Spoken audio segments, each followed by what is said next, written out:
அவங்களோட அண்ணாமார் தம்பிமார் இப்படி அவங்க சொந்தக்காரெலாம் அவங்க ரத்தத்தை பார்த்துப்பாங்க. அவங்க நர்ஸாக வேலை செஞ்சாங்க. முக்கியமான விஷயம் என்னன்னா, எனக்கு 12 வயசு இருக்கும்போது குமுதினி படகுன்னு சொல்லிட்டு குறியாட்டுவான்லேருந்து நெடுந்தீவு பொறுத்த ஒரு படகு இருக்கு. அந்த படகுல வந்து ஒரு நிறைய பேரை வெட்டி கொலை செஞ்சாங்க.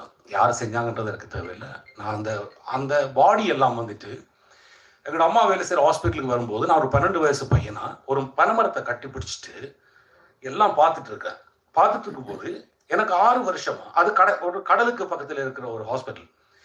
வர்ற பாடியெல்லாம் கடல்ல இருந்து வெட்டுப்பட்டு ரத்தங்களோட பெண்களுக்கு பார்வை அறுத்திருக்காங்க, குழந்தைங்களுக்கு நெஞ்சில் கத்தியால குத்திருக்காங்க. இதெல்லாம் ஒரு 12 வருஷம் பார்த்துட்டு எனக்கு ஒரு 6 வருஷமா என்னால் மீன் சாப்பிட முடியல. எனக்கு மீன் ரொம்ப பிடிக்கும்.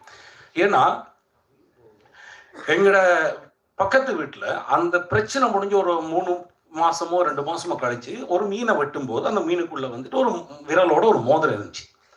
அதெல்லாம் நாங்கள் பார்த்துட்டு என்னால் மீன் சாப்பிட முடியல. அப்புறம் நான் ரொம்ப